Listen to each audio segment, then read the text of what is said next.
Good evening and welcome back to the Chronicles of a Gooner.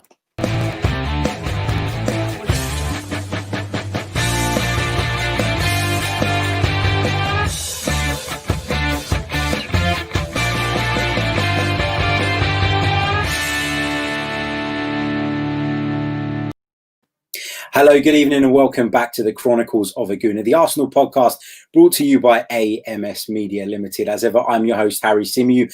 Apologies that this preview show is coming out a little bit later than normal. We normally try and do them in the morning, but due to some internet issues and some work commitments, I wasn't able to do that. But there's a plus side to me not having done it in the morning, because I'm delighted to be joined by a very, very special guest. He's not just a colleague of mine at the same old Arsenal, but he's also a friend. I really respect his opinions, and I love the way he pronounces the names of foreign players.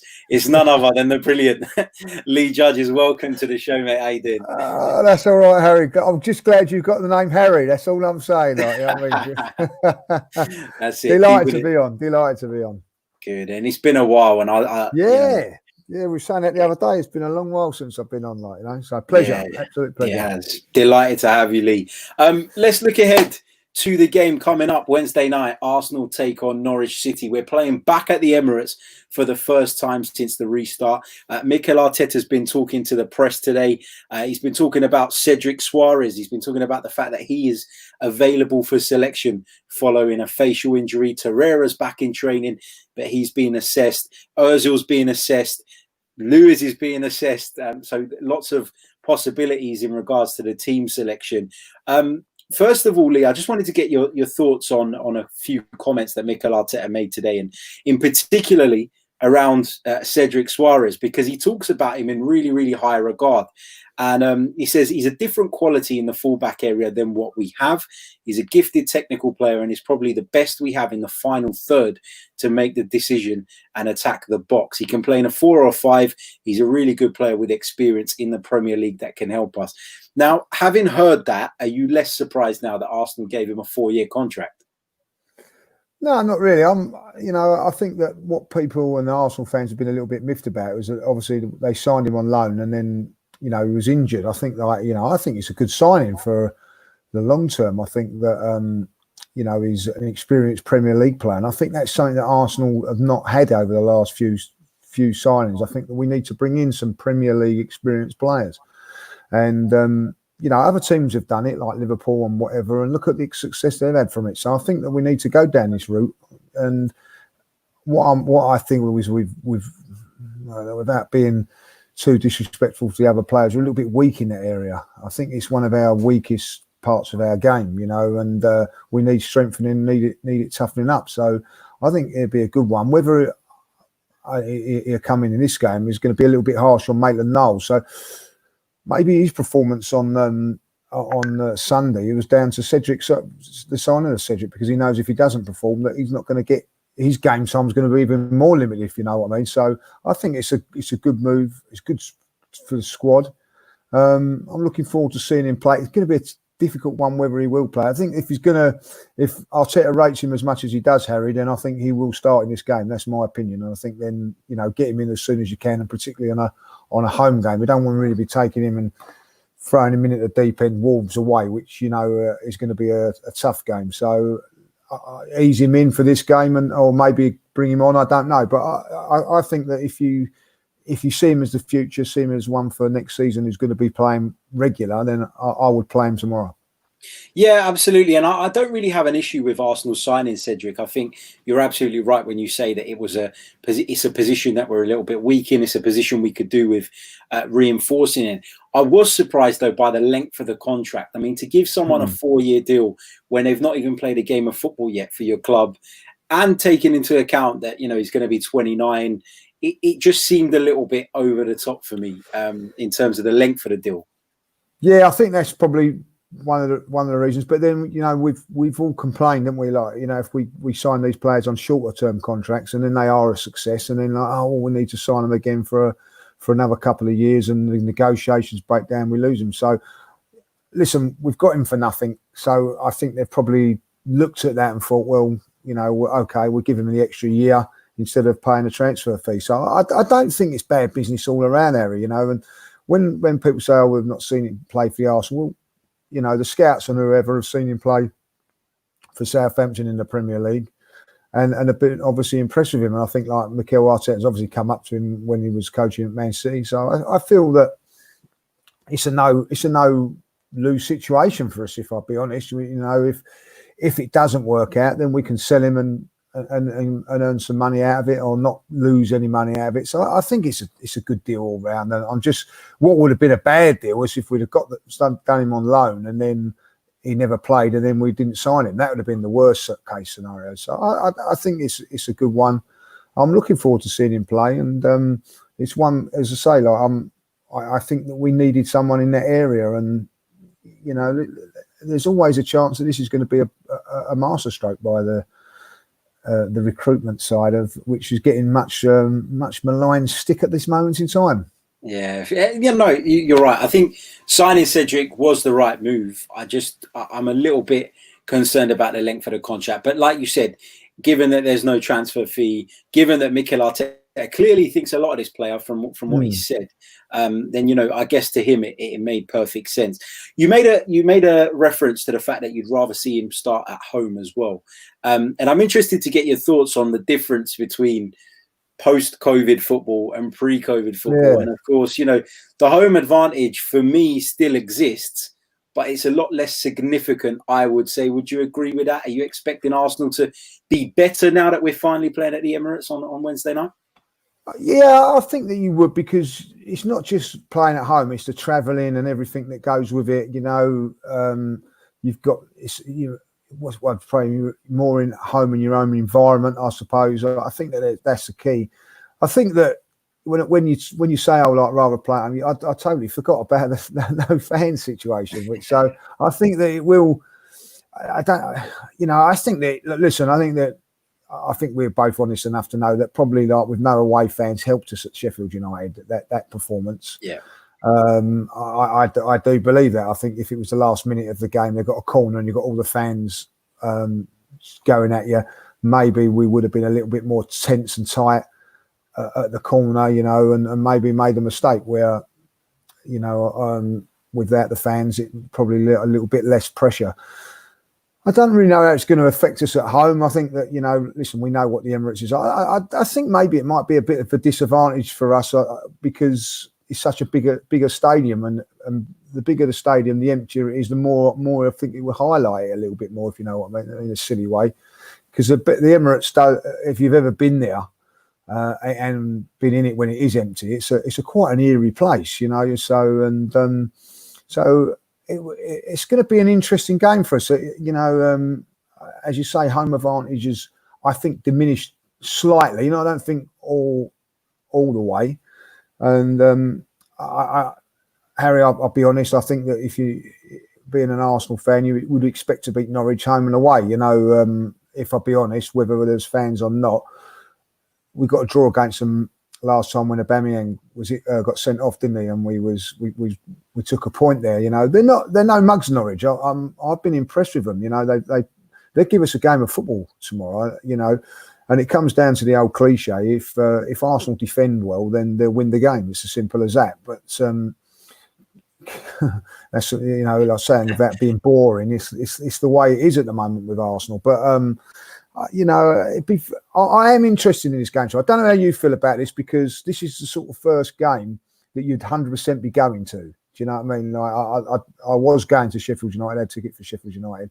The Man City game, I wasn't going to go to that game because it was in midweek. And you remember they put that on very, very quickly. Yeah. So I wasn't being able to get time off work to go to that game. So this is the first game for me that I'm feeling a bit, you know, I'm going to miss the game because it's at home. So it'd be a funny feeling all round. Whether that affect the players or not, I don't know. I suppose we're going to have to wait and see. Yeah, it's going to be a strange one. And like you said, I haven't got used to watching home games on TV. I find that so weird. I think, when was it? I missed one home game a couple of years ago when I had an operation on my knee. And I was literally on crutches for about 3-4 weeks. And luckily, it only felt that there was one home game during that period of time. But just watching it on TV was so strange. I couldn't get used to it. So this is going to take some getting used to, like you said. I think Norwich, they're going to come there. They're going to stick to their principles. Norwich have done. And some people have criticised Norwich actually for the fact that they haven't tried to change the way they play a little bit. And maybe if they did, they might be a little bit closer to safety. But, you've got to give them praise for that. You've got to admire Daniel Farke's way and the fact that he's very adamant on playing football the way he thinks it should be played, and he's stuck with that. I think with no crowd at the Emirates, I think you can look at it in two different ways. I think on the one hand, yes, it's a little bit eerie and it's a little bit strange. But on the other hand, we as a crowd, I think, are guilty sometimes of getting on our team's backs a little bit. And you're going to see, I think, some of those players feel like a weight maybe has come off of their shoulders, not having that crowd there, particularly when they're doing things like playing out from the back, like they're being asked to and stuff. So that could be interesting as well to see how that impacts on some of the, we know who they are. There's a few players in the Arsenal squad that seem to be targets a little bit. So we know, who they are, and hopefully that this will help them, I guess. Lee, Mikel Arteta has changed the formation in the last couple of games. We've seen a back three. We didn't expect it at Southampton, and then we saw Tierney sort of almost slot in alongside Rob Holding, and Saka went into that left-sided position. We saw the back three again at Sheffield United. Are you expecting him to stick with that, given that we're playing Norwich, or do you think it's a home game and he might go a little bit more open and maybe change the structure of the team? This is what I like about Mikel Arteta, and this is what I like about Arsenal at the moment, because if it was under Arsene Wenger, you knew exactly what was going to happen. And this moment in time, we don't know what's going to happen. So what's more important, the opposition don't know what's going to happen. So, I always felt under Arsene Wenger that teams would say, right, we know exactly how they're going to play, so we can do a week's training of how to stop Arsenal play. They're not going to know exactly what we're going to do. They're going to, and if you're looking at the scouts, you're thinking, are they going to play a back three or are they going to play a back four? And that is a great weapon to have. And Arsenal have got that in their armoury now. I think that he'll probably go with a four. If I'll be honest, I'm looking at it, I think we're at home. He'll probably go with a four with the fullbacks bombing on. So really, basically, it would be a two. So I think that's what he'll probably do. But it'd be very interesting to see who he does. I think maybe the injury to David Luiz and how serious that is will be a big bearing on that, because I honestly think that on the game against Sheffield United, when he was in the back three, we looked very, very comfortable. When he come off, we looked all over the place. So to say, yeah, we can play a back three, I think that with David Luiz is fit, I think it's a no-brainer. But with him not being fit, then maybe that, we'll go to a four. And I think that probably that's what we'll do anyway, because we're at home, and I expect us to see our two fullbacks. I would like to see it be either Cedric or Maitland-Niles playing in that role on the right, and Tierney again playing on the left. But as we've said on the same old Arsenal, Kolasinac played very, very well the other day in that sort of left side defensive role. So it'd be interesting. It'd be an interesting team selection. But I think that he'll go more positive in this one, and I think that's the right decision to do. Yeah, I think you're probably right. I think going back to that point about the back three and with David Luiz in it, I think what David Luiz, when you play with a back three, you have a lot of possession in and around that area of the pitch, don't you? And it becomes more difficult to progress the ball into the midfield because you've got one less body in there, essentially. And David Luiz, by being in part of a back three, he has that ability to progress the ball out of the defence that maybe our other centre-backs don't. Yeah. And even if, in a back two, that's less of a problem. But in a back three, where they're going to have a lot of possession, you need that player who can progress it. And then by having the two next to him, it gives him that license to step out of the defence a little bit more as well. So I think it definitely is a system that suits him as an individual. If you look at the Antonio Conte side that won the league, ran away with the league, David Luiz was brilliant that season, and he was playing as part of a three. I think everyone probably agrees that that's better suited to David Luiz. Whether he could play in a two or not is still up for debate, I guess. And, that's another issue. But I think if I were Mikel Arteta, I agree with you. I would go and try and be a little bit more expansive, maybe add that extra body into the midfield and hope that we can control the possession a little bit more and I guess, squeeze Norwich into their own half and keep them under constant pressure.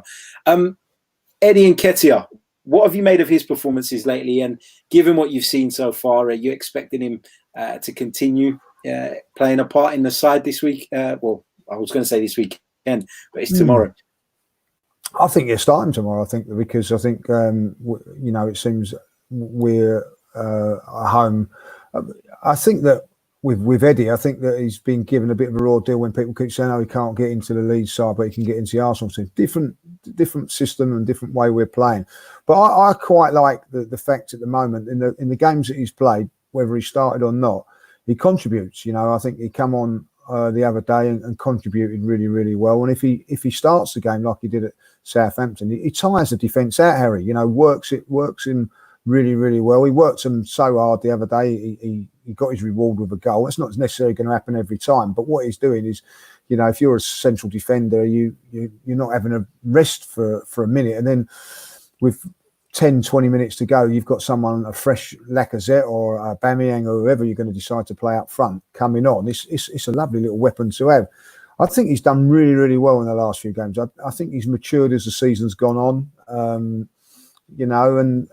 maybe his confidence was a little bit knocked from the Leeds loan spell, and it took him a little while to come in. But he's nicked a few goals for us, So, yes. And the thing is, at the moment, Harry, when we're not nicking goals from midfield, your forwards have got to contribute, probably putting a little bit more pressure on. So he knows that he needs to go out there and work really hard and score as well. So there's a little bit of pressure being put on him.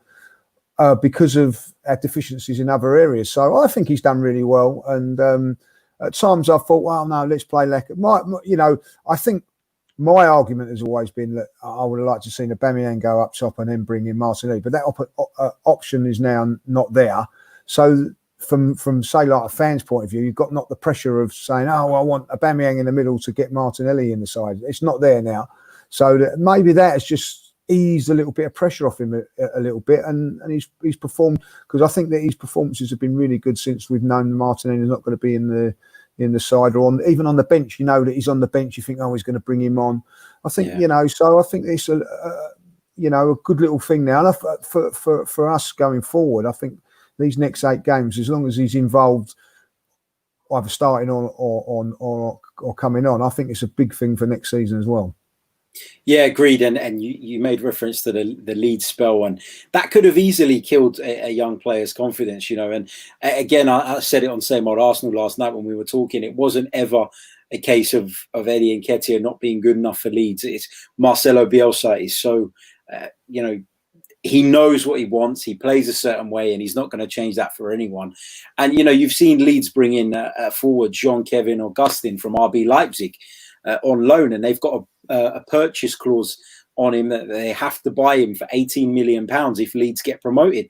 Yet he's only made 3 appearances in the Championship. He's not even played 90 minutes for them, and that's because Bielsa doesn't think his fitness is up to scratch. So that shows you that Bielsa doesn't care where you come from, who you are.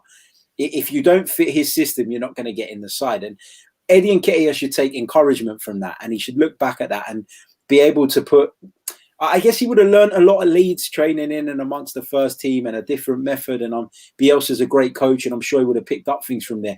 But he's got to use that spell as something that he grows from, rather than he takes sort of a knock from it. And I think he's done that, and he's done that really, really well. And of course, it helps, doesn't it, having a manager like Mikel Arteta, who clearly has faith in him, clearly wants him to do well and wants him to succeed, and isn't afraid to throw him in when everybody else is saying, hold on a minute, we got a £40 million striker in Lacazette on the bench. Like, that doesn't faze Mikel Arteta. So it's great to see Eddie given a chance. Lee, what would your lineup be, assuming that the players we've spoken about are fit and available? How would you line up for this one? And what's your starting lineup, basically? I think it's, if everybody's fit and available, I think that obviously Martinez has done very, very well in goal. So even if Leno was fit at this moment in time, it would be very harsh to leave him out. Setting the wrong precedent. If you're playing really well, you deserve this game. He's kept us in games, so I think he's done really well. So I don't think there's any argument about him playing anyway. I would go with Cedric tomorrow, as I said, because I think that we're going to need to see games. Even though Maitland-Niles done really well, I think that we've got another game coming up Saturday where we can rotate that as well. So that wouldn't be a problem with me. I think David Luiz, knee injury, maybe just this game would be a little bit too soon for him. So unfortunately, let Mustafi gets another little run out, and I would play Rob Holding in there. I think that listen, he didn't play particularly well when he came on the other day, but then you could say that about David Luiz when he was sub. It's not easy being a substitute coming on, so give him the benefit and keep him in there. The left back one is a difficult one for me because I think I'm always worried about Tierney as far as fitness is concerned and don't want to lose him to the end of the season. So, but I think that his performance was so good on Sunday that I think that I'd have to start him there, so that would be my back four. The midfield would be very, very interesting to see what it is. I think me and you would agree. I know sometimes about Granit Xhaka, but I think you've called it on many occasions. He's not as bad as what everybody says he is. Yes, he's there to he can make a mistake or two, but it's no coincidence, Harry, that I think under Mikel Arteta, somebody told me this yesterday, under Mikel Arteta, and when he's played games, we've not lost. And I know that he started the game against Man City, but when he actually come off, we were still drawing that game. So that's an unbelievable stat. So something's clicking there. I think that he'd do really well. Be interesting to see if Torreira's fit for this one, maybe to come alongside him, give him a little bit of a run out. But I would go Xhaka. I think Ceballos has got to come back into it there, and I feel that he deserves to have another crack. For me, is Joe Willock. I think he deserves another. I thought he was produced a good performance on Sunday and deserves to stay in. I don't think Mikel Arteta will bring back Guendouzi. I'm maybe on the bench, but I don't think that. And I think Mesut Ozil may be a place on the bench as well for him. But so that would be my three. And the front three, I think Aubameyang will come back in, and I think it'll be Eddie. And I think Pepe. I think he's shown signs of some real quality now, and I think that that would be the interesting thing for me, because I felt that Maitland-Niles supplied Pepe really well on Sunday, and that was his best performance. So whoever does play that right back role has got a responsibility not only to defend but to give the ball to Pepe as well, because he does things different to everybody else in the team, and he takes players on, he can beat the press and things like that. So I think that'd be my team. I think it's good enough to beat Norwich. And hopefully we will do. Yeah, I agree with most of that selection. I think just touching on the Maitland-Niles and Pepe point, I think Pepe was afforded a lot more freedom, wasn't he, to drive infield. And if you see, where he got that shot off where Tierney cut the ball back, it was him making that run from the right flank inside. He had another effort, didn't he, where he linked up with Lacazette, edge of the box. He fired it low and the keeper made a good save. But again, it was that run drifting inside. And I think when Arsenal play with wing backs and the wing back can get forward and occupy that wide space, it then allows Pepe, doesn't it, to then drift inside. The problem has been that when Mikel Arteta has played Hector Bellerin in a back four, he always seems to play in this inverted role, doesn't he? Sort of inside. And that's something that Mikel Arteta has brought to the table, I think, to try and make us a little bit more defensively sound. But on the other hand, it's limited Pepe in the service that he gets. So we saw, didn't we, that the wing backs give Pepe that extra bit of license as well to drift. And he looked really, really good. And I was really impressed with his performance on Sunday. Just quickly running through my team. I'll go with Martinez in goal. If he's going to go with a back four, which I think you're probably right. And again, look, we don't know for sure. And it's so difficult to make these predictions, not only because there's so much rotation going on, but because the games are so close together that we don't know how the players have recovered behind the scenes. We don't know who's 100%, who's 80%, who's 70%. And that, of course, will have bearing on what Mikel Arteta does. So it'll be interesting, but I'm going to go. I think he might bring Bellerin back into the side. I don't know if Cedric will be ready to start, and that's why. I think that Maitland-Niles, Mikel Arteta probably looks at him as more of a wing back. So if he's going with a four, I think he's going to go with Bellerin. I think it will be Mustafi and Holding, like you said. If David Luiz is carrying or not, what's the point? You know, and then at left back, I think, like you said, Kieran Tierney has to continue. He was brilliant. Middle of the park, I think it will be Granit Xhaka. I think that Joe Willock will get a nod. And I think that maybe he'll ask Bukayo Saka to play in that number 10 role. You know, but again, he's played a lot of football, hasn't he, since the restart, Saka? Yeah, that's why I feel I didn't put him in there because of that reason. But it does seem like that he's giving him the game time, and if he does, then I think Saka will have to play in that role. Yeah. Yeah, and I think maybe, and you know, I know he's earned it because he has performed well, but I think this could be part of Arsenal's grand plan to give Saka that confidence and show him that he is part of the plans to help this contracting along.